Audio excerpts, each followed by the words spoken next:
Hey, you are listening to Abyss Gazing, where we talk about all things spooky and mental health. I'm your co-host, Mark. And I'm your co-host who has a confession that means nothing. And we are joined by the majority of our friends over at Followship. How are you guys doing this evening? Hey there, Doing great. good. Thanks for having us. How are you? Thanks for Of having us. course. Yeah, Somebody should be at least in a good mood whenever he makes it. we we may or may not be joined by the bassist Cameron, but we are joined by lead singer Devin and both guitarists Dylan and Ben. How are you gents doing? Doing great. Doing great. Just got off work, so feel nice and sleepy. Super. Yeah. Nice Super. The late and sleepy. Well, before we jump into it, I just want to say congratulations on the release of Stigma. This was an EP you guys released in the spring. This for me, this album, Mark and I come from two different eras of music. And this era is like music I grew up on. So this reminded me of like Jimmy Eats World, like Cool. Early Hawthorne Heights, like bands that like I would see at like Warped Tour Catch and stuff like that. Bands that Mark probably doesn't listen to. So congratulations I used to listen to Jimmy Eat World back in the day. Yeah, Jimmy Eat World's cool. That's actually the first time I feel like we've gotten that comparison, but the band's pretty dope. I like Bleed Americans, good album. Or Reggie in the Full Effect. Yeah, there you go. Okay. I mean, I would say like our main like influences are probably Coheed and Cambria, Glassjaw, maybe like Hail the Sun and Dance Gavin Dance.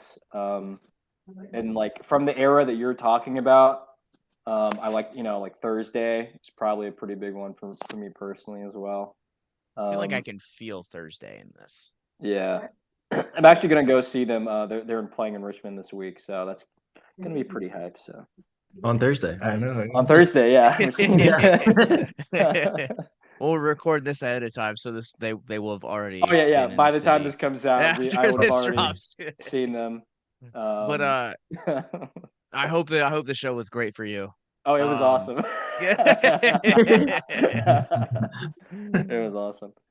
Well, let's talk about Stigma and kind of the creation of it. Obviously this I said this to you guys a couple months ago when I originally listened to it, and we booked you guys for the show.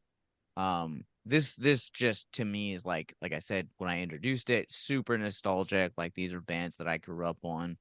Talking influence aside, can you guys talk about recapturing that era of this genre? Because like I feel like I texted this to a few friends. I was like, you've never heard of this band, but I promise you'll love this music. Check this out. Yeah, that's like an interesting point. Like I definitely think nostalgia is a pretty like powerful emotion. I guess I didn't like set out to like write I guess I didn't like set out to be like specifically like I want to capture nostalgia when writing these songs. I was just kind of like I really enjoy this particular era of like post-hardcore and emo music. Like, I didn't like listen to a bunch of I think by the time I got into heavier music, I really wasn't in like into like metalcore a bunch. It was just more like I got into the earlier stuff somehow. I don't know how. It's just kind of like what I gravitated towards. I when I was a kid, I was mainly just into like '90s like grunge and like alternative rock, and I think Coheed and Cambria was probably one of the first bands that I got into from this era, just because I was also into a lot of like prog rock and like Rush and stuff, and that band kind of was like the gateway for me to get into more like early post-hardcore and emo. So I think that's really the main thing is like I just love that music so much, and it's just kind of like I wanted to write something that was kind of inspired by that, almost like a modern take on that kind of music. But I think nostalgia is definitely a powerful kind of emotion. So if it evokes that in some people, I think that's awesome. Do you guys have anything to say? Did you have a good nap? It's like, yeah, he's like, what are we talking about? Like, he's like, what was the question? Yeah, man. Yeah, that was an unwelcome but good nap. Yeah. We're joined, but now also by the bassist, Yes, Cameron yeah. as well. And a man, a lead singer is nothing without the band that supports it. Can you guys talk about agree. creating the sound of Stigma and kind of that capturing that, like I said, like that unique era of, music we all grew up on? Yeah, man.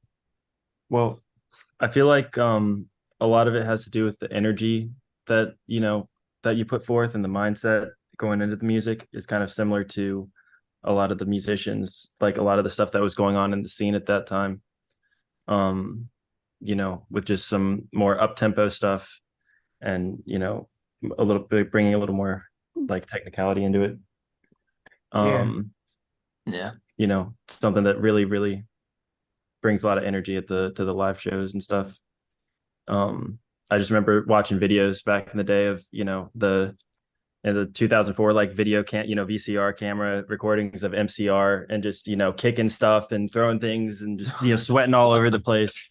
And that's kind of we like to have that kind of feel at our shows, with kind of some hectic energy. And so we went for music that sort of, I think, really brings those emotions out. So maybe, I guess, nostalgia, was not particularly the energy that we were going for, the emotion that we were going for with it, but But I guess, yeah, that's that style of emotion of music, I guess, just brings out that kind of hecticness and for sure and craziness when we want to perform on stage and stuff, for sure. Yeah, I see what you're saying. Yeah, I think in terms of capturing like the nostalgic sound we're talking about, that's mostly Devin from being the lead songwriter, honestly. And the record before Stigma, all of the songs were written by him. And so the influences he referenced before, that first record, mainly Glassjaw on Thursday and Coheed.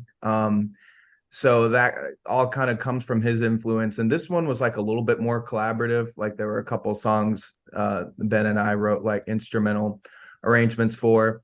I think at this point, or by the time we worked on the songs on Stigma, our minds sort of melded together. And we think like each other. We learn how each other approaches guitar and riffs and leads and parts like that. So I think this was a good combination of the nostalgic emo sound, and then a little bit of on the nose Swancore, the more recent stuff that's been the evolution of what the early 2000s, late 90s post-hardcore is today. I think it's like a synergy of those two things on Stigma. Yeah, for sure. Yeah, and just I guess add one more thing. Like, I guess it's also kind of like I like over dramatic music, so I feel like that whole era is just like, drama and just like over the top kind of like catharsis of emotion. So that's kind of like what I respond to the most when it comes to music. So that's why I feel like my lyrics and like melodies are kind of revolve around that. And I guess like also, if we think about music, we're going to keep writing into the future. I don't want to like completely drop that aspect of it. Like I feel like it's an important part of our sound and like music I really like. So I'm sure we're gonna still have that kind of core of that early 2000s, era in a lot of our stuff. I'm always fascinated by how bands create music. And there was an article that came out, probably gonna mispronounce the last name, but Courtney LaPont, I guess is how you say it, from Spirit Box. It talked about the process of like how she like wrote the vocals for like their first album as compared to their second album, where they would do like all the instrumentals first, and then she would have to kind of like do the vocals around the instrumentals. It sounds like, and then like going to the second album, they wrote like it was like this like fully collaborative, like really immersive kind of like creative sort. Like she would present things and then they would build upon that. And it kind of sounds like that's kind of been the way that you guys have like also operated, to where like it started out as maybe like something that was like Devin, something that was kind of like your project, and then kind of like eventually kind of grew into this. What's the process been like for you guys as like writing, not just lyrically, but also like instrumentally, and like kind of like furthering that creative collaboration for you guys? Sure. Yeah. I mean, you're pretty much right. Like when the band first started, actually, it was just me and our drummer Spencer, who is not here with us today, but he didn't watch the movie, but so he's like, you're not invited. But yeah. So it started with me and him. We've known each other since like high school, and we've been playing in bands with each other forever. So like this band started with him and then like some other members. It was kind of like a different genre at one point. And then, I would say around 2018 is when we solidified this particular lineup of the five of us. But, a lot of the songs I had been writing over years since like senior year of like high school. So, it was cool to finally be able to like show it to people who would want to play it. And so that's kind of how it started. Yeah, it was mainly just like I pretty much had all the songs written, lyrics written, and had pretty much had them learn the songs as I'd written them, and then they kind of embellished some parts here and there. And then for the most recent like EP, but like they mentioned, it was a lot more collaborative. I think we just wanted to, because I think all these guys are also really good players and writers in their own right. So I kind of wanted to incorporate everybody else's creative input too. And I'm pretty sure it's gonna be like that, as we move. I just wanted to. We've been friends for a long time, and we, like Dylan said, we kind of like learned each other's ticks or whatever. So wanted to kind of incorporate everybody's creative input, as best as we could. You guys have something to say about that? No. I mean, yeah, that was summed up pretty That- pretty well. like, sorry. No. No. Well, we're getting ready to hear a sample of Stigma, which is the EP we keep referring to. This is the song's Cool. called Claire Hale. Can you guys kind of give us tell us a little bit about like the songwriting aspect of it, Devin, in terms of like subject matter, like kind of like the artistry or what you wanted to provoke through the lyrics? Yeah, well, the actual music of this song, most of it was written by Ben. Pretty much like 99% of the music was written by Ben. And then Dylan, yeah. And then Dylan wrote a solo. Spencer kind of did his own like drum thing on some parts of it. And then I wrote the lyrics and the vocal melody. So I guess like this song is kind of about going through some like tough emotional times and kind of finding solace or like comfort in like close friends, and kind of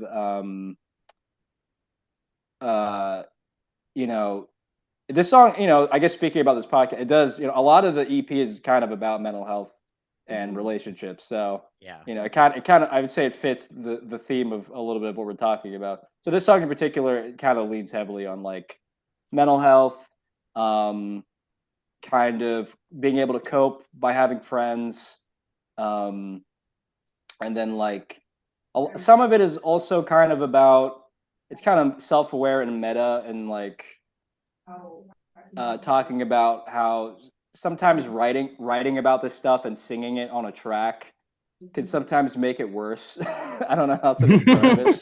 Like, because in a sense you're kind of reliving your like trauma or pain by having to like record it and sing it. I think eventually you kind of get like used to that, but when you're first kind of putting it to paper, it's like you're almost like, why I'm almost like self-inflicting a wound in a way. So I would say that's kind of the overall meaning of this particular song. The name was really just the name that Ben came up with when it was still a demo, and we just decided never to change it. So the name doesn't really have that much like thematic meaning. It's just more like we kind of like the name, so it stuck. And people can think about it what they want. Do you want to say something about it, Ben? Since you dude. you wrote most of it? instrumentally, I think I really wanted to have, I was listening to a lot of Dance Gavin Dance, and I just really wanted to have a frantic song that's like balls to the walls, kind of crazy going. And I wanted to work in sort of a, I've always wanted to get this like Avenged Sevenfold-esque, like Waking the Fallen harmony line. So I think I started with that, the lead lines going in there. And that, you know, I just wanted something that was kind of a funky 6/8 for the verses. And in the bridge, I always thought this was interesting, but I in the bridge, I just wanted to make a chord progression that went from a minor to a half step down minor. So C sharp minor down to C minor. And then the whole thing just sort of built out around that. And I piecemealed those two together. And yeah, I guess those are all the stories about it that I had. Yeah, I had a lot of fun writing. I love the music theory. The music theory deep dive is cool. Right. Yeah. Like, and someone said it sounded neoclassical. I think that was Marvin from Asylum. Really? He said it sounded cool, neoclassical. So whatever that means. Word. Yeah. Oh well, that's exactly what I was going for. Crazy. Exactly what I was man. thinking. Wow. Cool, man. Yeah, and I'm really happy that we got to bring it to life in Fellowship. I'm That's really awesome. grateful. This is episode 79 of Abyss Gazing, and we've never had a guest bring on any music theory, so that's really dope. So Oh, no. Oh, not the first. Oh, boy. But this is the lead track. This is the very first song off of the album we've been talking about. It's called Stigma. The song is called Claire Hale. We'll be right back.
If you or someone you know is listening to this podcast right now and you're struggling with suicide, addiction, self-harm, or depression, we encourage you guys to please reach out. This is the heartbeat of why we do what we do. Suicide is currently the 10th leading cause of death in the United States, and as of this recording, there are 132 suicides that take place each and every day on American soil. And when you scale back internationally, there are 800,000 successful suicides. That is one death roughly every 40 seconds. So if you or someone you know is struggling, you guys can go to victimsandvillains.net/hope. That resource is going to be right in the description wherever you guys are currently listening or streaming this. There you'll find resources that include the National Suicide Lifeline, which is 1-800-273-8255. You can also text HELP to 741-741.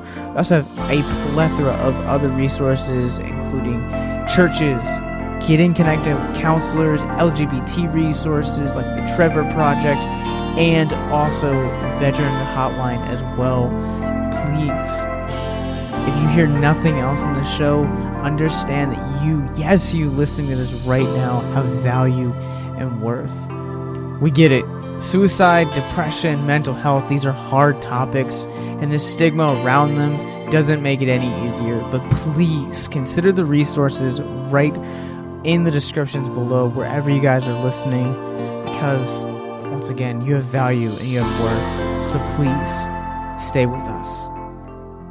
Hey, welcome back. We are stepping into the 80s for American Psycho.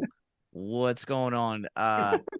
So I took if you guys support us on Patreon, you guys get to see this big, beautiful cosplay that I did, sort of taking a page out of our friends from the Ghouls Next Door's book.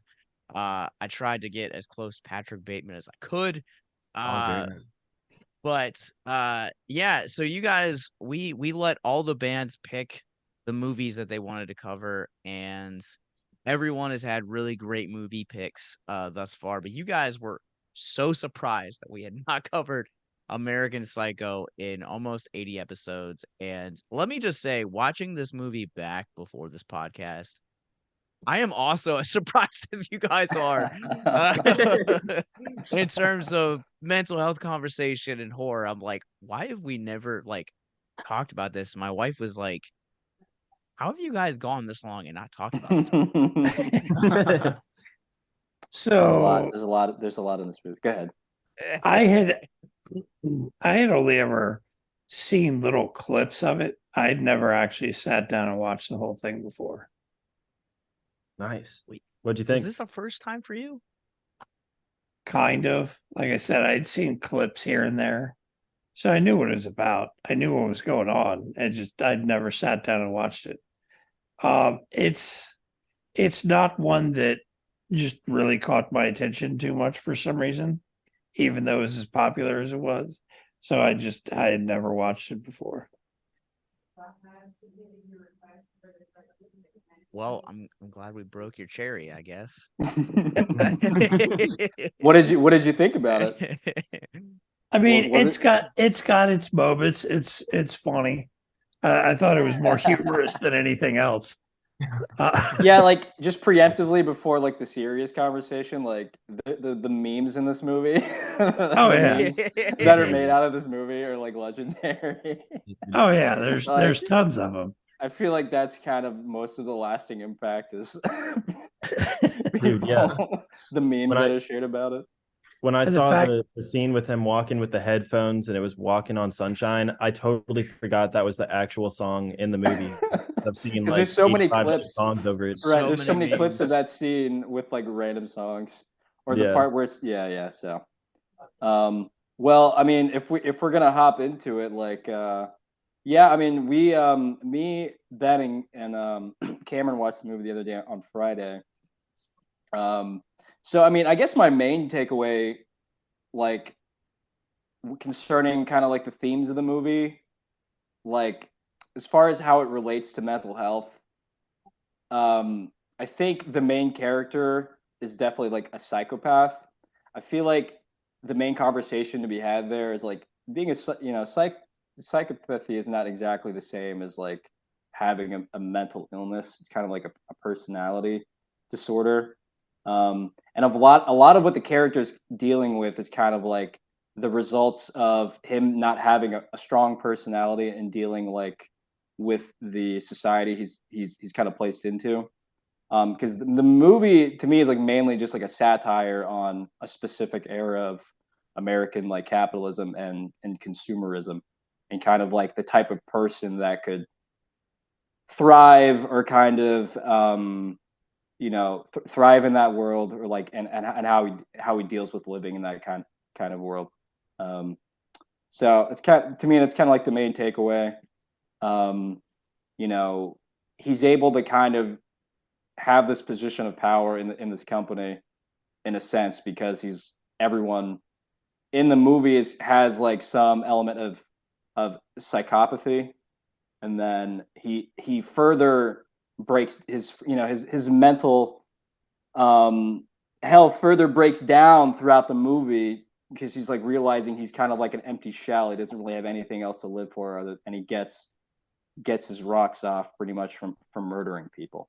And there's also the element of like he's kind of unreliable narrator, so you don't really know if some of it is actually happening or some of it is just like he's imagining it. I personally think it's most of the movie it's like it actually happens, but like we just from his perspective it's like kind of skewed.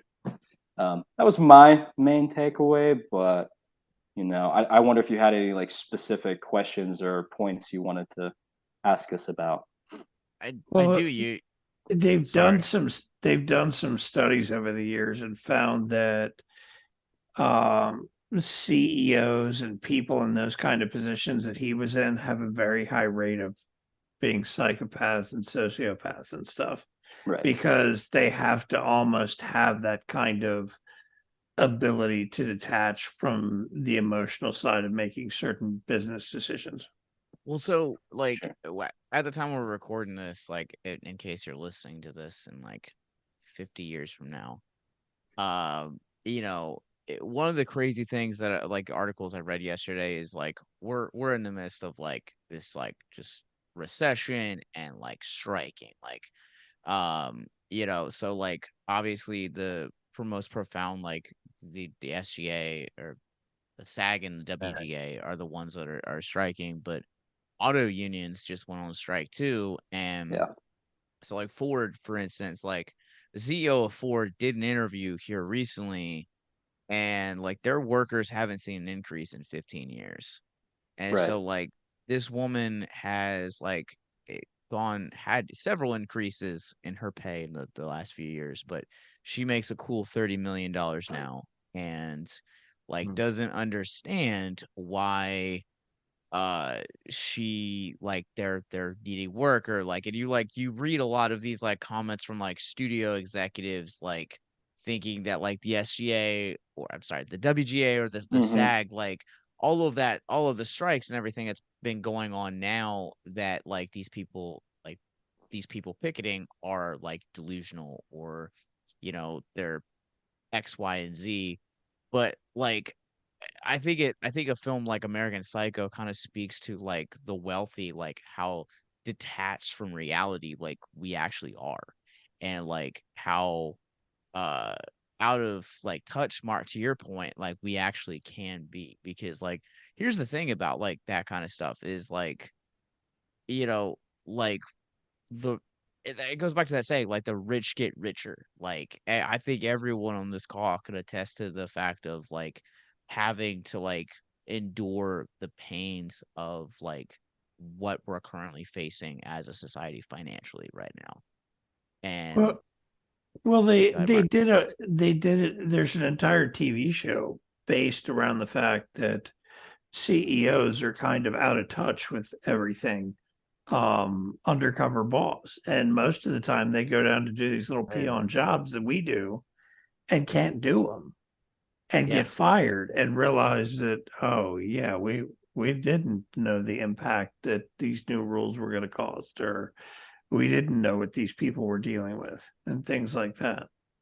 It's almost kind of like we don't have like humility when it comes to like the the average like age of leadership anymore. And like, like even at the end, like the very like one of the like the very last scene in this movie is like Patrick talking to his lawyer, and like his lawyer like not actually buying the fact that like I killed people, man. Like I'm trying to like confess to you. That's why like very last line in this movie is this confession means nothing or meant nothing, one of the two. And like it's this thing that like this guy like literally got away with like killing an old lady, like a homeless guy, right? A prostitute, like that list just goes on right. and on and on, and it's because you have this like out of touch reality, right? And which are like on a macro level of what's happening, like that's like that literally happens in real life. Like, not to say that your average CEO or president is like a murderer, but like the result of their business decisions results in the deaths of thousands to millions of people, and they just kind of, if you're like a CEO from like an oil company who's like destroying the planet, like you kind of have to be a psychopath, I think, so I mean, and then another takeaway, I guess, you brought up the people that are victims in this movie who get murdered, and I think like if we talk about mental illness and mental health in real life, you're more likely to be like a victim of violence if you're mentally ill, like in reality.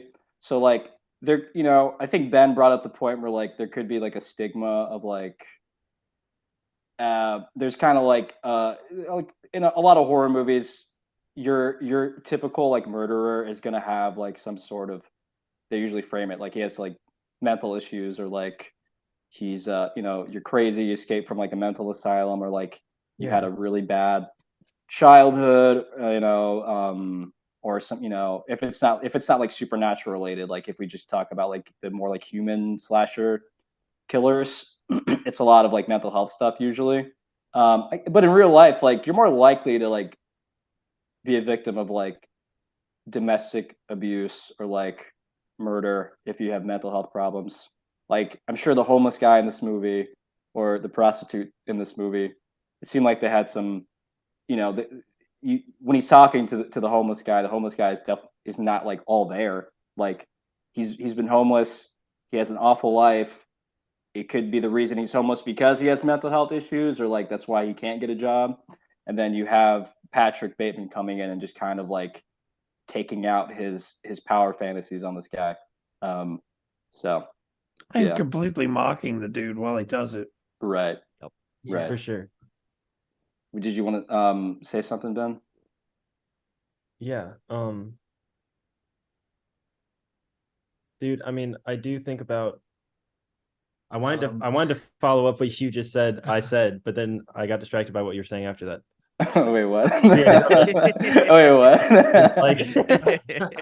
What? Just say whatever you want to say.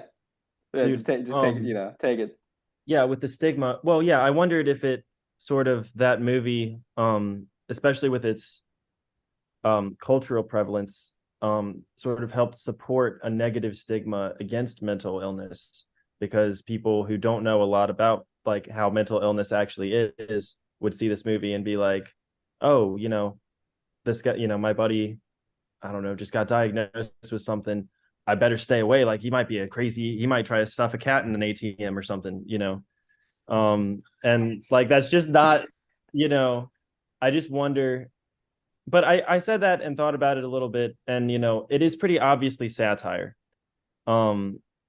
But I do, I don't know. I also hadn't seen the movie until earlier this year and was only aware of the memes.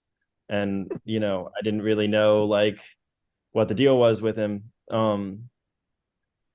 But it is crazy how a lot of, like, there seem to be a lot of antagonists that are mentally ill. And there seems to be this fear that's been perpetuated. Like my jaded younger sibling, said to me, why would I like Batman? He's just some dude who dresses up and beats up the mentally ill. And I was like, what do you mean, dude? He's like, well, he doesn't take him to jail. He takes him to get treatment. But why is he and all this? I don't know.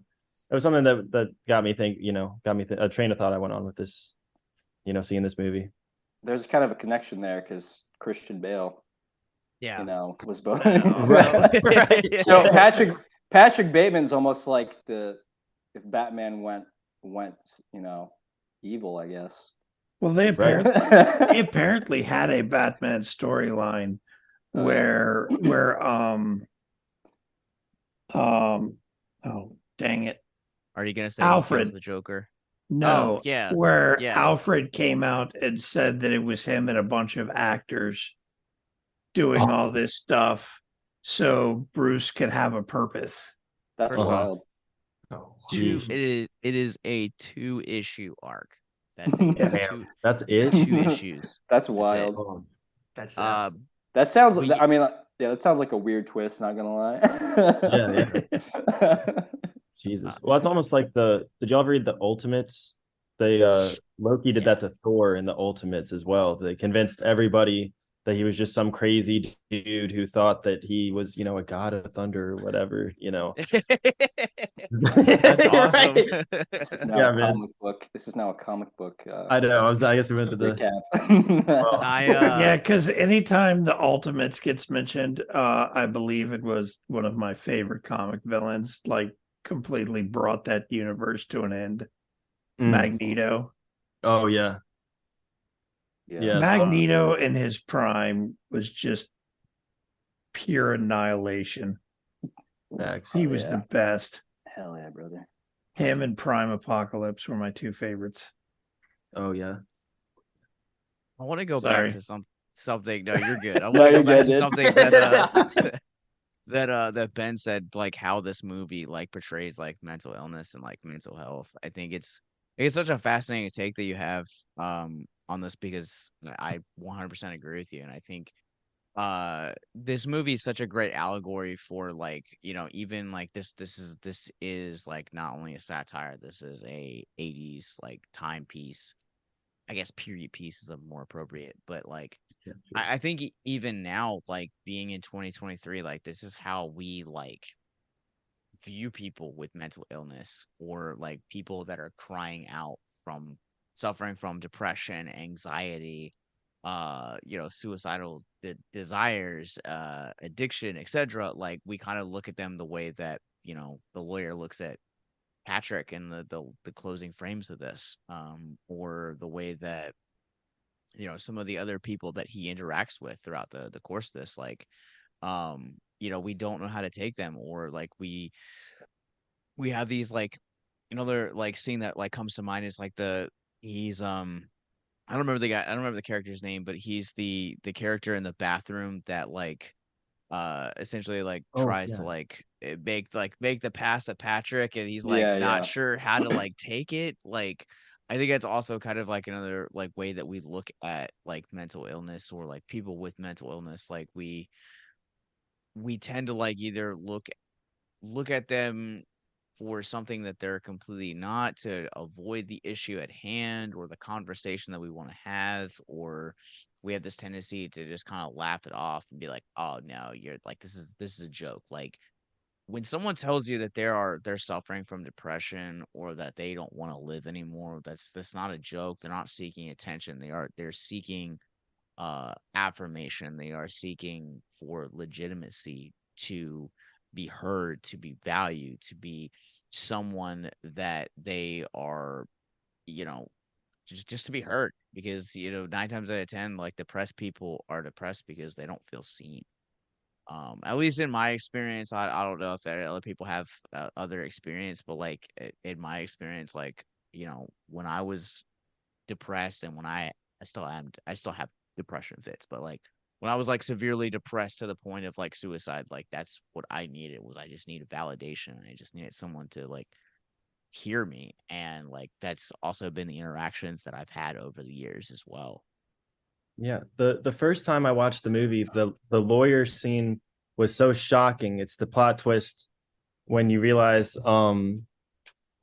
it's like, I was just so shocked with the plot twist that the lawyer doesn't believe him, and none of this stuff. But on the second rewatch, when I knew what was happening, it's kind of sad. Like he really needs help. He's begging for help, and the lawyer's like, who are you again? oh yeah, that was so funny. You said that you were trying to be that idiot Bateman over there, and he's like, you don't even know who I am. Like, I literally, and and he did have the remorse with the woman too, that he was his secretary, that he said, I'm gonna hurt you if you stick around here. I feel like that's the first sign of some humanity in him, that he, if someone could just have enough substance to see what's going on and give him a little hand, human to human, it might have been different. Oh, if you look at past serial killers, BTK was like a church deacon, and people thought he was like, everybody thought he was this great member of the community, and he was very active in the church. And there's been quite a few of the serial killers that were like that. Yeah. Before, I just want to throw this out there before you jump into it. Like, another one that we talked about last week with Gone Cold was John Wayne Gacy. He's like super respected member of his society, and like was kind of, he was like a mayor, I believe, and like also like kind of basically looked at it as like the Boy Scout of his like small town. Yeah. Was he the birthday clown too? Yes, Gacy was the clown. Yeah. Gacy was the clown killer. But back to what Devin was saying about psychopaths earlier, the one thing they kind of fail to put out there a lot of the times, you hear somebody's referred to as a psychopath and you think they're crazy, but they only turn into these almost monsters, so to speak, when you get into their history and background, and you find out most of the time they came from a very abusive and violent background, and there's like a very specific set of things that have to happen to create that kind of person. So there's people walking around day to day, and you might know some that aren't even diagnosed as psychopaths. I'm not even sure that's the actual term anymore, to be honest. Yeah, I think there is a different kind of, I'm not entirely sure what it is. Yeah, but without those specific set of triggers, they don't turn into that monster. Yeah. So they left that whole thing out about Bateman's history as to what actually triggered all that. Yeah, but there's also a book based upon this, so they could explore that in the book. Just throwing that out there, not to be devil's advocate, just throwing that out there. I have not read the American Psycho book. I think the plot's mainly the same. I guess I would just say, like, bouncing off of that point, like, there are people who are like psychopaths and sociopaths who aren't like murderers. Actually, the vast majority of psychopaths and sociopaths aren't murderers. They just have it's just kind of like a disorder that with like personality and kind of like interpersonal like communication and like empathy. So like, even I guess if you talk about like the stigma of mental health, it's like even around like that specific point, if you're a psychopath, it doesn't necessarily mean you're going to be a murderer. So officially, psychopath and sociopath are not the technical name. It's antisocial personality disorder. Yeah, is the technical name for it. That makes a lot of sense, but like I also like want to like jump off of the point that you made, Mark, about like people being like undiagnosed. So like, just to kind of like put this in perspective, using depression as an example, the statistics go that there are 17 million Americans that have had at least one depressive episode in their life, so that they have been diagnosed with some variation thereof depression. But when you think about the stigma surrounding mental health, that is 17 million. That number is probably not accurate in terms of actual people that have either had some form of depression or they acknowledged it because they don't want to come forward, or they can't afford to go because of, insurance or finances. And so that number, realistically, in terms of stuff for what you're talking about, Mark, the personality disorder, might actually be higher than statistics are, because like people might not want to come forward because of judgment. Like, I mean, in this film, like Patrick does it, like literally goes until like the breaking point of like I think it's like the chainsaw like hooker is kind of like really what does him in. And no, it's the old lady like where he like goes off on the rampage and like shoots her at the ATM and like Yeah. like that's kind of the breaking point with him. But like, how many bodies do we see dropped earlier? Like, I mean, this film is like it's established very early in this movie that this guy is like old. Like you see it like right when he gets the drink, he's like trying to like give the chick like the payment with the tickets, and she's like, no, we can't accept that anymore. And he voices like fantasizing like physically killing her and bringing her harm. And so you're right off the bat, you're like, all right, this guy's a bad dude. And then but again, because he has like this not diagnosed, like how many other people out there are maybe not to this extreme to Devin's point, but like how many other people out there are like suffering from very similar symptoms to Patrick, or depression or anxiety, and are not Sure. coming forward because of X, Y, or Z. Sure. I mean, like I personally, I'm in therapy, and I go to therapy for depression and anxiety, like generalized anxiety disorder, and depression. So like, I think it's just important. But it is kind of hard for a lot of people because our society doesn't really have a lot of avenues for people to treat this kind of stuff if they don't already have some sort of money. Like if you're poor, it's kind of hard to get into therapy, get healthcare and that kind of stuff. So I mean, all I can really say is, if you have the means, and if you're dealing with something, please like reach out and get some help. I want to go ahead and like also like just like speak on that too, because like for a while, like also like there are some insurances that won't like cover therapy for whatever reason. Oh, for sure. And like, or they cover very little. Yeah, like it's like, hey, we'll cover up to like 10 sessions, and like some like reasons for going to therapy might not be able to, like, that 10 sessions might just scratch the surface.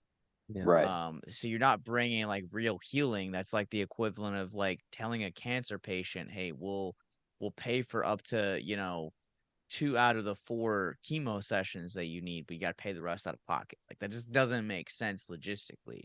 I think it Right. goes to this like societal expectation, because like if I tell someone that I have a cough, like they can physically see the signs of that cough, like uh, or like, watery eyes or runny nose. Like you can see the physical ailments that of the things that I'm talking about. But for mental health, like, yes, there are signs that you should be aware of, and they will show signs, but they're of this thing that like they're not always going to be 100%.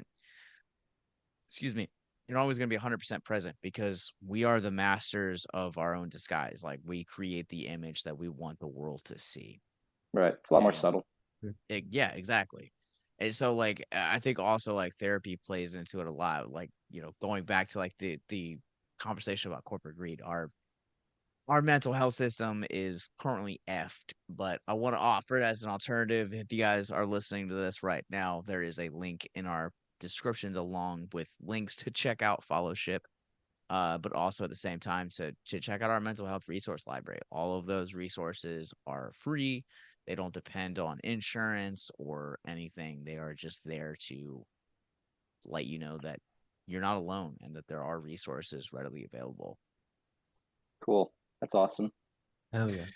Listen to Fellowship for your mental health needs. That'll make you feel better. It makes me feel better to play music. That always helps. It's a good outlet. Absolutely. Yeah. Cool. Yeah. I mean, like Patrick had like killing people as well, so like yeah. try and find a healthy outlet. Yeah, healthy outlet. Hell yeah, dude. So, I like to like lighten up the mood a little bit. I want to talk about how this movie also kind of like challenges horror, because this movie to me, I don't know how you guys feel, but Mark and I have covered some pretty wild movies on here, and this movie doesn't feel like a typical horror film. which is the reason that I think it is appealing to so many audiences that are not necessarily in love with the genre, but also at the same time that are able to kind of have this as like an onboarding film. And I'm curious what your guys' thoughts are. It kind of has that feel of that style like Hannibal and Silence of the Lambs, just a little bit more violent. Sure. Yeah. Well, so that was sort of a question as well that we had. I'm sorry, wait, I think I lost. I got kicked out for a minute. Can you repeat what was the question? I was just talking about how this movie doesn't really feel like a conventional horror film that we see. And I was kind of curious about like your guys' take. Like, I classify this as a horror movie without a doubt, but this movie is definitely it feels like a good entry point to have for like certain people that are like outside of the genre. Okay. Yeah, for sure. I mean, it has like the really violent, like graphically violent aspects to it, but looking at like most of the like search engines and stuff classify it as a suspenseful thriller and stuff like that, right? With the like genre or whatever. It's funny. I think comedy was also there. Yeah, right. Dark comedy. Yeah, I go with dark comedy. I think it's just. I think this movie was like a part of a wave, like the end of the '90s, where there were like big budget films with like big stars got a lot of attention that were marketed and had like a surface appearance of fitting within a certain genre, and then you go and then it's it's a mixture of like suspense and like discomfort and then some kind of cynical like hard truth social satire. I feel like this, like Fight Club, American Beauty, movies like that, like the way they were marketed and the presentation and the title and the stars, you probably expect, or audiences at the time were going into it hoping to see a certain type of movie, but ended up being a little bit uncomfortable and perplexed maybe. And that's why a lot of these movies are also kind of like cult movies, because they were challenging. This isn't a movie with like jump scares and the point of view that you have a lot in horror movies. And I think other movies around that time were challenging that and had unreliable narrators or some of these other, twists on like a narrative structure and not a person that you necessarily empathize with at all at the center. I think that was honestly, it's like, to me, that's like an exciting part of movie history when these movies were coming out. And some of them didn't get appreciated till years later. Some of them are still like getting more and more of a cult following. So yeah, when I first saw it like 10 years ago or something, I never really saw it as a horror movie, but I definitely thought before watching it that it was going to be. How would you guys like to help us get mental health resources into schools, conventions, and other events? Well, now you can. Simply go to patreon.com/victims and villains for as little as $1 a month. You guys can help us get mental health resources into current and upcoming generations, educate and break down stigma surrounding mental health, suicide, and depression. And you get exclusive content that you can't get anywhere else. And you guys can tell us which Nicolas Cage movie you want us to cover, and we'll do it. All it takes to get started is to go to patreon.com/victims and villains, or simply click the link in the episode description wherever you guys are currently listening or streaming this episode. Pick your tier and get started today. Yes, it's that simple. So quickly select the tier that you want and help us get hope into the hands of the depressed and the suicidal today.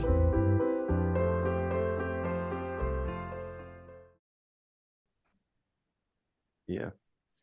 I guess at the end of the day, I wonder if it just comes down to like that we're not worried that Patrick Bateman's going to pop out of our closet, like it's not a monster maybe exactly, but it's more like, it's scary that kind of person could exist potentially, See, we're worried that would... he's like our boss or something.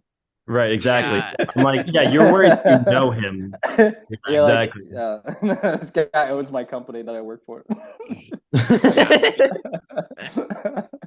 Like, I would argue that that makes this movie like even scarier than like some of the other films, because like there was a tagline like for a horror movie released a couple years ago, and I don't remember what it is, and I really wish I did, but it was like you never like it was something to the extent of like you never know, like your neighbor could be a killer, and like that is like always stuck with me because like I'm kind of curious, like how many like Patrick Batemans like I walk by and like interact with every day in life, and that terrifies me, man. Like like Mark and I have talked about this at length, but like an inside joke between us for a long time has been like the juxtaposition between John Carpenter's Halloween and Rob Zombie's Halloween, like.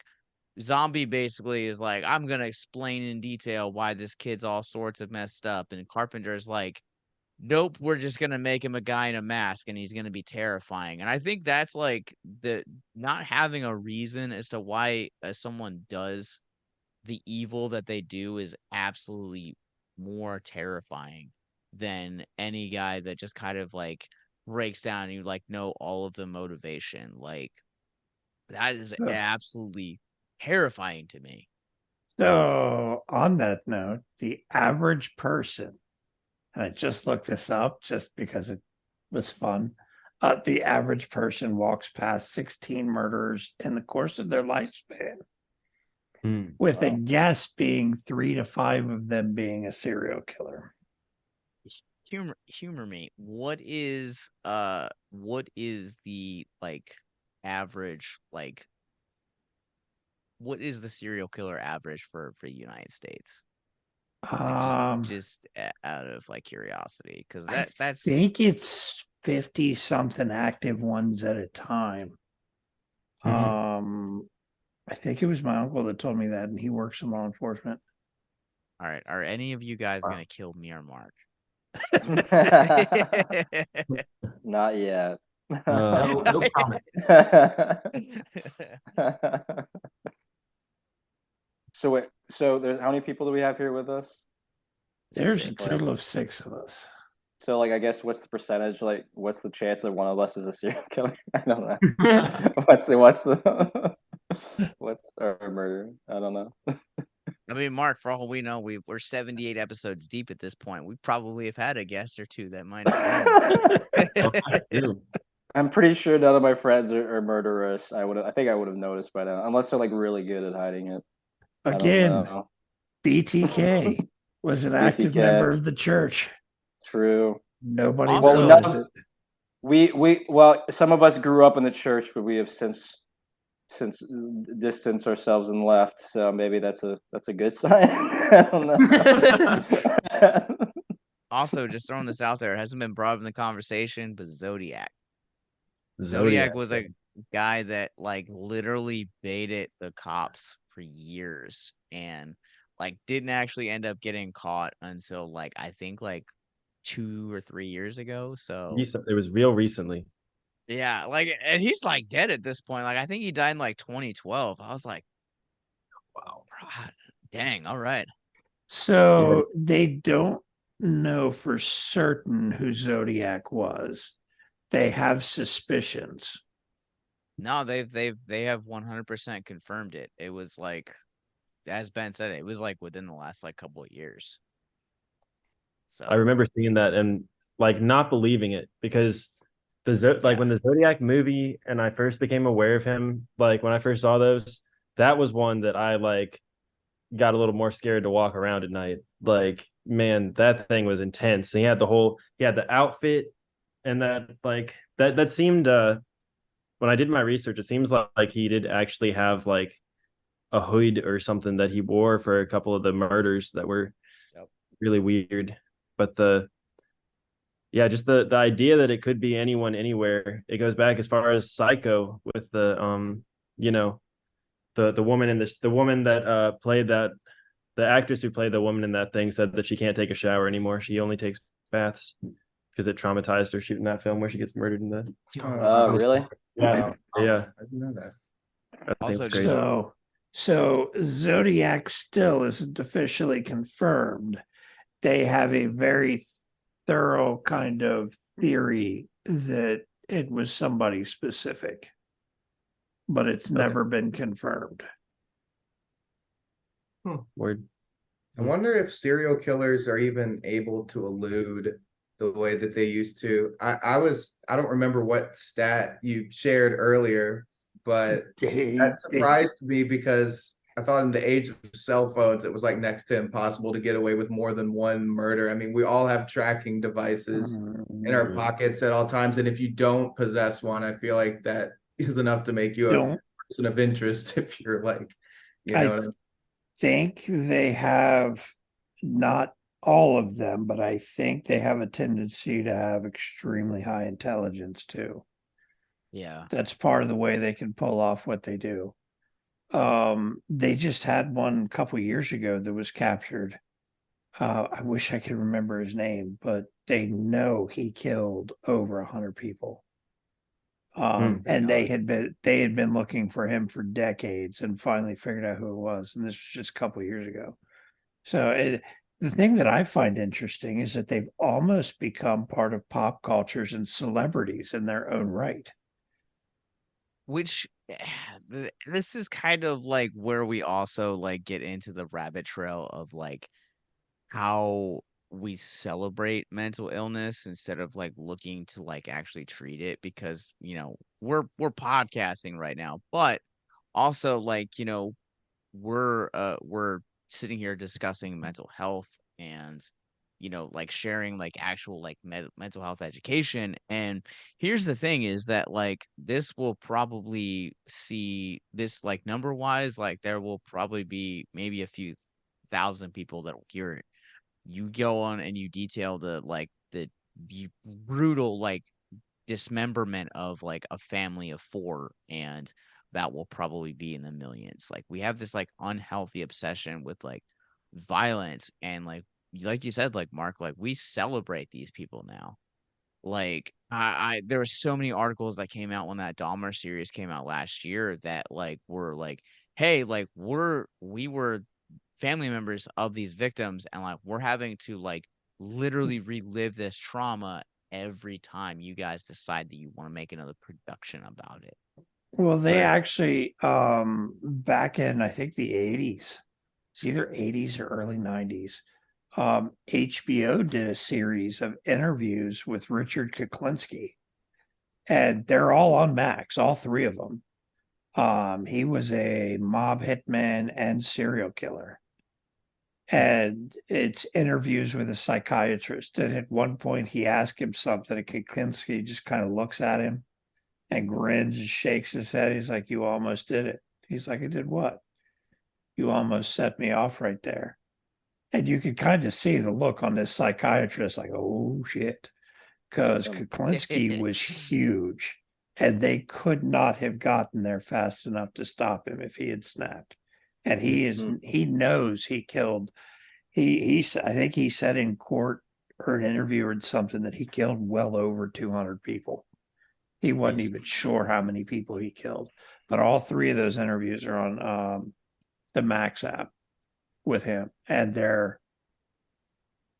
it's a little eerie to listen to him talk about it with absolutely no emotion whatsoever. Like he's just talking about a car he just saw driving down the street or somebody he talked to that day. I was at a bar and this guy pissed me off, and I used my tie as a noose and pulled him up over my shoulder. Damn. And just I was the hangman. So it's as far as they will go with these documentaries and interviews. Go ahead. I was just gonna say the Dahmer thing. I remember like almost feeling guilty from other people for watching it and finding it interesting in the first place, because a lot of people were commenting on like, who is this for? This is in bad taste. These are real victims that are reliving their trauma. They didn't give their blessings to have this made into entertainment. I mean, at the end of the day, it is entertainment. You have to call it what it is. But I feel like there's a difference between, I feel like people conflate like having entertainment and media created based on these horrific real life people and events, like conflating that with romanticizing it. I feel like if you're dressing up like as Dahmer for Halloween or writing like erotic fan fiction, there's some like really bizarre out there stuff. I feel like that's an interpretation of stuff that like it is maybe worth being concerned about. But I think that like I think a lot of the critics of Dahmer, the people that were like outraged by its existence, I don't know how many of them actually watched it and saw the level of like I honestly think it was pretty tasteful when it examined like the cultural features of what were going on and the perspective of certain victims and stuff. Like I guess if you're against subject matter like that in general, watching it wouldn't change anyone's mind. But I feel like people were so hard on it. I thought it was interesting because I feel like there's been plenty of films and media based on, you know, Bundy and like all the famous serial killers. And I don't remember noticing there being like this much like disgust from people, even when I feel like the movie itself treats what happened with the sensitivity that it deserves. You know what I mean? So well, they did the Night Stalker documentary series, and they had a bunch of articles come out on that talking about that they went too far into showing evidence and crime scenes and stuff with that one. Yeah, if it gets very graphic, sometimes it's that's part of what being tasteful is you know, you don't have to show the real photos or show all the more graphic things or recreate the graphic stuff through a bunch of special effects, because that's when it's like kind of questionable what the intent behind the direction is there. But yeah, at the same time though, it's sideshow carnival. It's a freak show, and everybody tunes into the freak shows. Yeah, I mean, there's like the go ahead. Go ahead. I guess there's like the titillation aspect of it, where like a lot of people are kind of like really interested in like all this true crime stuff. And I guess like I don't mind the criticisms, because at the end of the day, like it is just kind of like a product being set out by Netflix. So it's kind of like, even if they do it in a tasteful way, it's still kind of like you're still kind of capitalizing on like real murders and crimes that happen. So like I watched it, and it was like, it was certainly like tasteful, but I feel like I think there's like a better way to get entertainment, I guess, just in general. Like, you know, a fictional serial killer is one thing, but like kind of, I feel like we should just let these things kind of lie. You know, I'm fine with like documentary and like news, like coverage of these kind of things, but like, you know, I don't know if we really need to turn like real life murders and kind of like crimes into entertainment necessarily. It just seems kind of, it does seem a little exploitative, just from a personal standpoint. Well, I want to echo that on different sides of this, but that's okay. That's okay. Both have valid perspectives. That's right. It is kind of exploitative, but yeah. Then at the same time, you had Bundy turned around and worked with the FBI to help them kind of create the ability to kind of identify these individuals from patterns and how they work. He actually worked through interviews and with law enforcement to kind of put these things together and figure out how to identify them in the future. Also, Dahmer turned around and went full blown Christian. He went from one extreme to the other. Went from serial killer, cannibal, to carrying a Bible everywhere he went, and I deserve being executed, and whole 9 yards. He was eventually beat to death in prison. But then you get into like Gacy, who up until he died, I didn't kill them people. But other times he was, yeah, I killed them kids. And then just before he died in interviews, he said he was the wrong man. They're executing an innocent man. So it's interesting to see the ultimate outcome of these different individuals. Mark, I think you're gonna prove the point I'm gonna make here is like we have these like fascinations with like these like serial killers that are, you know, Jeffrey Dahmer, John Wayne Gacy, um Ted Bundy, like these like three like core members that like this is the only thing that like these are the things that we do. Like there are how many documentaries, podcasts, books, like how many times do like the victims or the families of these victims like have to go through that, right? And like there I mean there are like other cultures, other things, and like there are like resources out there. I'm not encouraging this stuff, but like I mean, you think about it from like their perspective and like the mental health of like of what they're going through. Like I mean, they're basically re-experiencing like the worst day of their life over and over and over again, this Groundhog Day effect, but they're doing it on this like massive scale. Well, I think those three end up being kind of the most famous Sure. because they kind of all the news and coverage of them happened during a time when that was becoming the big thing. So you had Ted Bundy, you had Gacy's execution. Bundy was in the news constantly, and Dahmer, his whole thing was during where everything came from the news. Where now you don't know if you're watching news or satire. Then everybody got all their information from the nightly news, and they were constantly plastered with it. That's probably why they're the core three that you think of. But then when you start looking in, like England had their serial killers. There's a couple documentaries on Netflix about killers in like India and a couple other countries. So it's not just here. Wolf Creek is based on a serial killer in Australia that just kind of traveled around the country killing people around the outback. So it happens everywhere. It's just we've turned ours almost into rock stars. Yeah, and Right. I don't want to like say that like I haven't indulged in like true crime podcasts. Like I definitely gravitate more towards like the cult aspect of true crime podcasts like when I get into it. And like I've definitely had my share of like podcast guests that have like pulled out because of like wanting to cover true crime and just not being able to handle the details.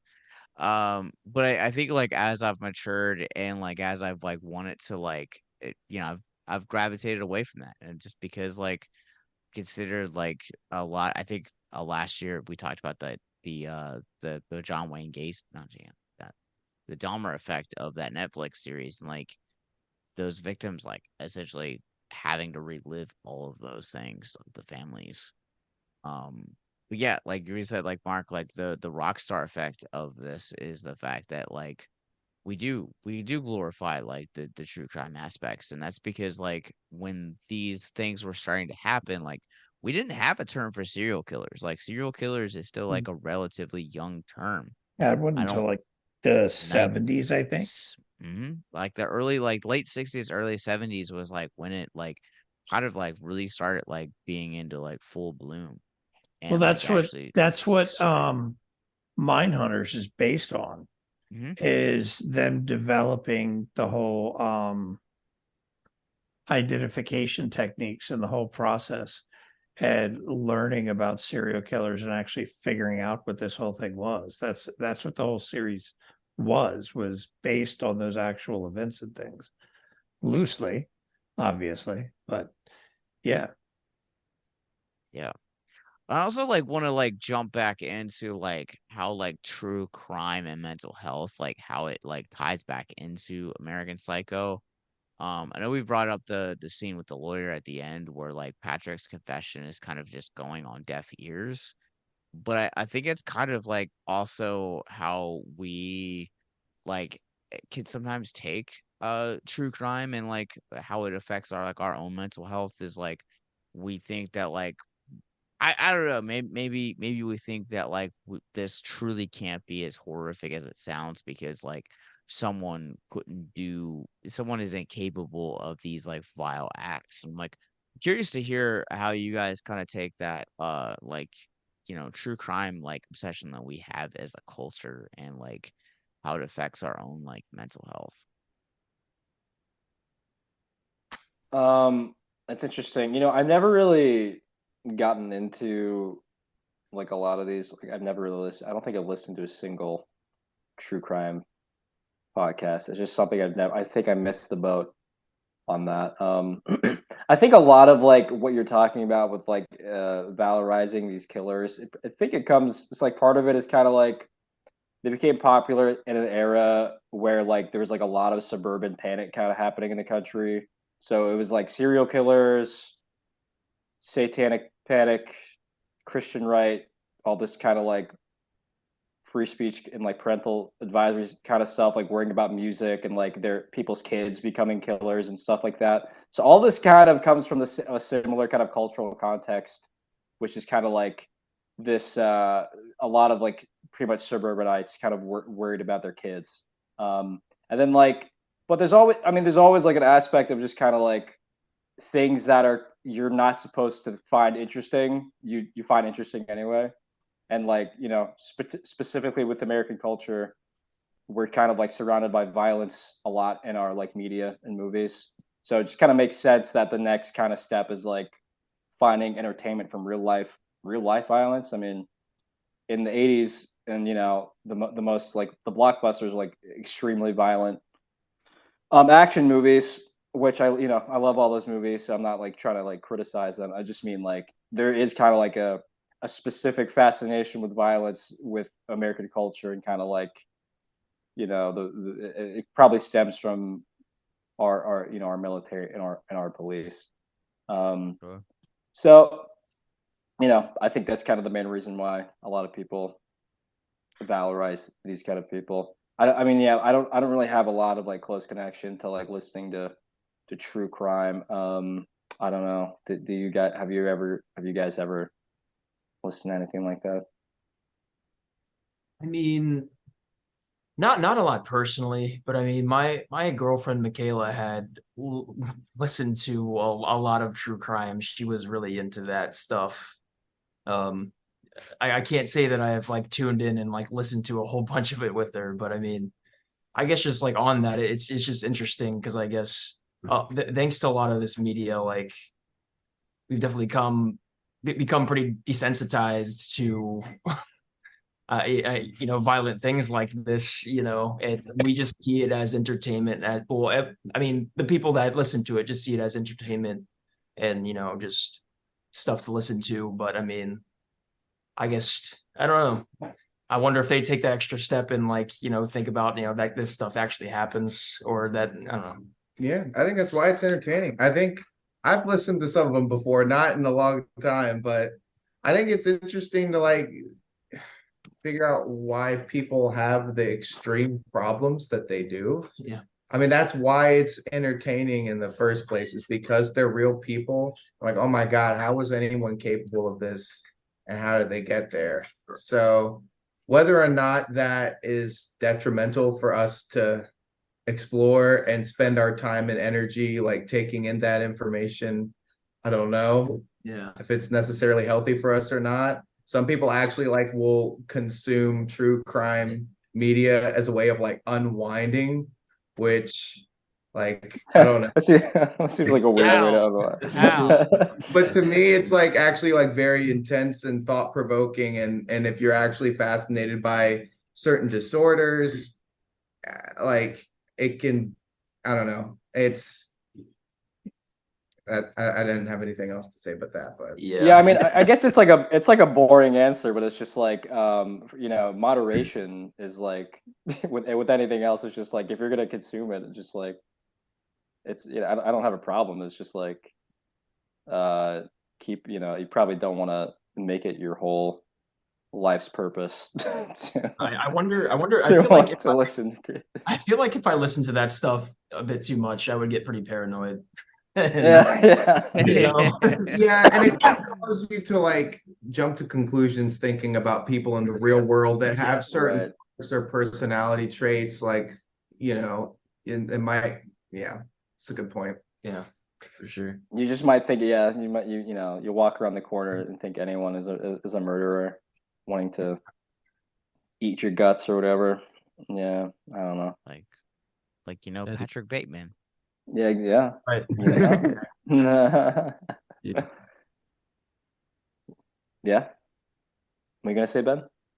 Oh, dude. I mean, growing up, I know my mom had a lot of paranoia about things that could happen to us because of news media, like stories like that, especially of like kids getting yanked and stuff that like, she wanted to make sure I was always with a bunch of people.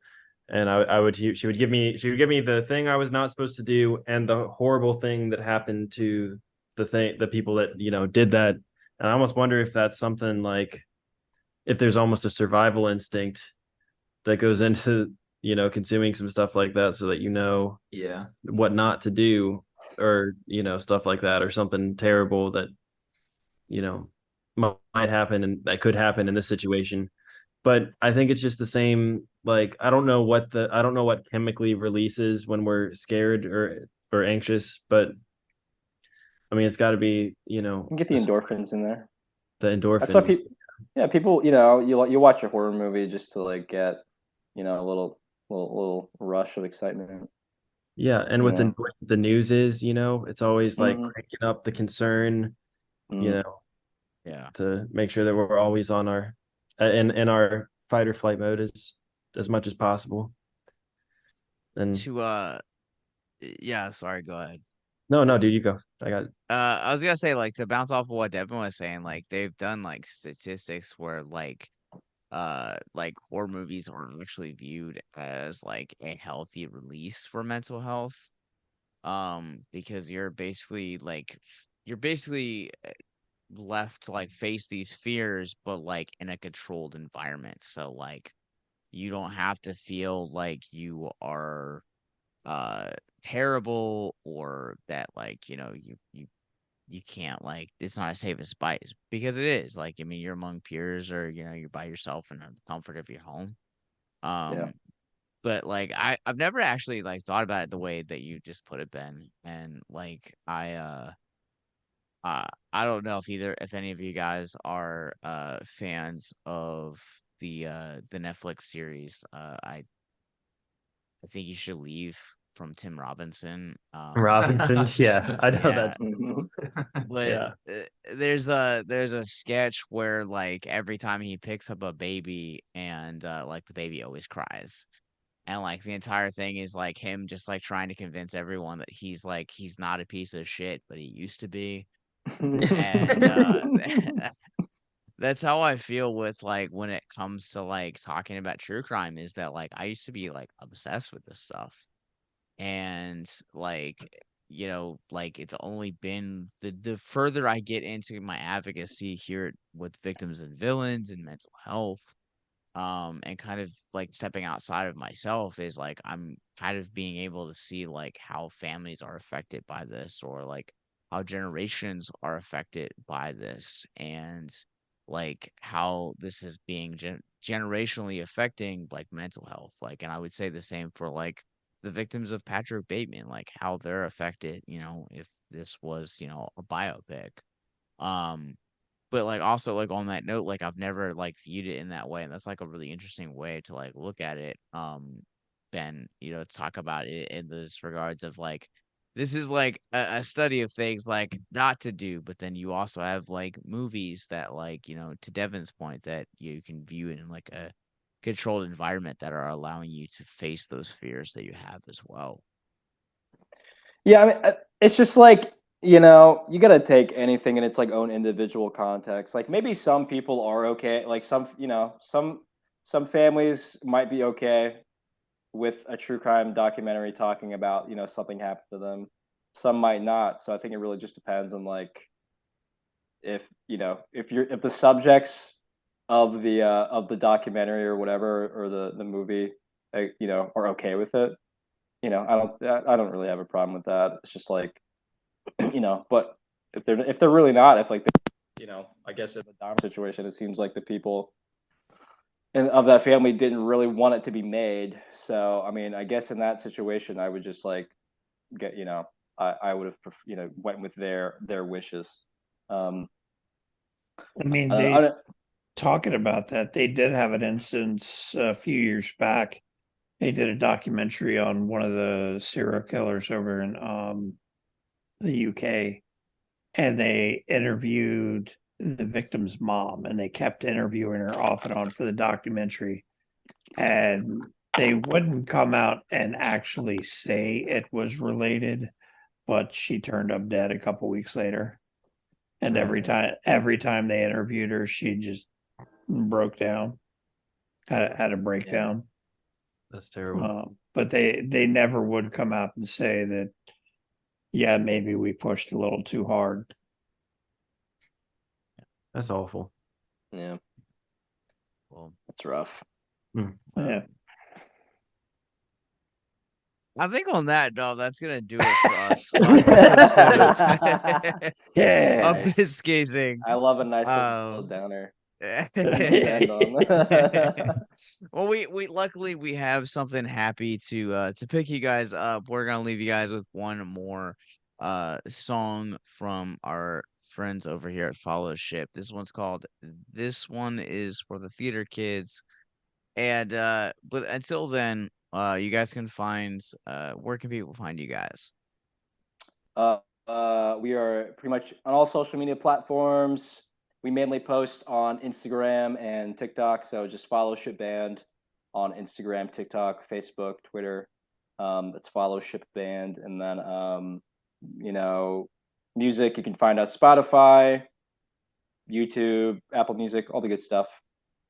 Yep. And music yeah, and live. Yeah, Deezer if you live in Australia. Yep. Apparently that's what it's called. Oh yeah, dude. Oh man, if we got some Deezer heads out there. Oh, yeah, I've always wondered what part of the world uses that platform. So that's good to know. Weezer, if you're a fan of Weezer, yeah, dude. Yep.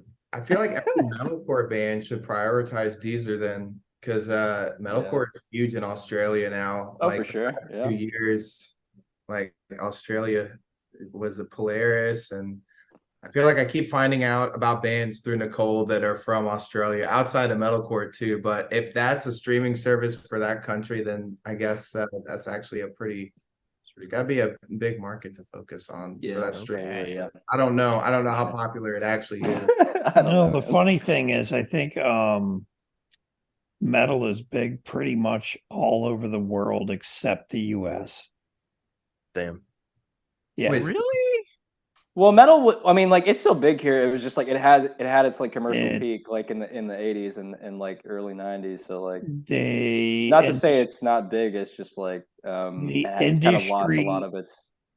The industry jumped behind pop and rap when Poison pulled their stunt and kind of killed hell metal. They all jumped on pop and rap and started pushing those. Yeah, alternative rock. And metal went by the wayside, unfortunately. Metal's... Go ahead, David. I mean, like, you still have a lot of metalheads in around here. Like, I just think mainly it's just like, it might be a problem with the culture of some American metal bands where they're kind of like stuck in wanting to recreate. For sure. You know, I'm not even to talk shit, because obviously, like, our music is heavily influenced on earlier styles. It's just, but I feel specifically with metal, they like it's like you're only a metal band if you sound a very specific, like you have to sound kind of one way to be a metal band in a lot of places, you know. And there's more likely to be like experimental metal, in different styles. So if we're talking about Europe or Asia, so could be that. I don't really know. I mean, like, I think metal's still plenty of metalheads out there. Oh, there still is. Yeah, just it's not the push that it is and as big as it is overseas. It's Or- not like like here in the States, it feels like a very like underground thing. Like, a lot of the people that like listen to metal, at least in my interactions, are like very alternative and like kind of like push back against societal things. So like with that being said, I will say though that like the metal still has like a big following. For sure. Having survived Blue Ridge, I can attest to that this year. Oh no! Oh man, we should have talked about that and mental health during that situation. Right, the horror. The Yeah. horror.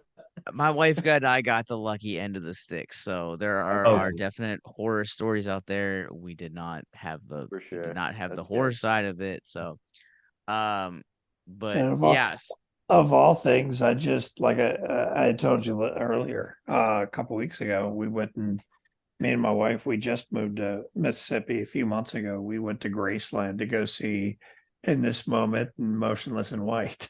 No way! Yeah. So, Goodness gracious! So that was kind Yeah. of cool. yeah. Speaking of motionless, like just to kind of prove that the scene's not dead. Like, I mean, they just I did their never own like said it was dead. hometown Rock is dead. a hometown show. 9,000 people sold out a venue. But yeah, Sure. So yeah. I mean, Anyways, you can be a successful band without like millions and or millions of fans. Oh, You could be plenty absolutely. successful with just like a devoted core fan base. So yeah, Yeah. maybe we'll leave it on I- that. yeah, we'll just leave it on that. Mark, where can people find you online? Still painting miniatures on Instagram. Titanium Juggernaut painting. Made like war game models and stuff. Oh hell yeah! All right. Well, you guys can follow me. I'm on Letterboxd at Captain Nostalgia. You guys can follow my other podcast. That's High Praise, a Nicolas Cage podcast. And you guys can also find I wanna get on us that one. wherever you guys get on wherever you guys get your podcast from. Search Abyss Gazing, and then also follow us, follow Fellowship as well. And you guys can follow our parent company, Victims and Villains. We're on Facebook, Instagram, Twitter, Twitch, YouTube, and wherever you guys get your podcasts from. Until next time, remember, the longer you gaze into the abyss, the more the abyss gazes back into you. We're ending on this one's called This One's for the Theater Kids. We'll see you guys next week. Maybe I'll be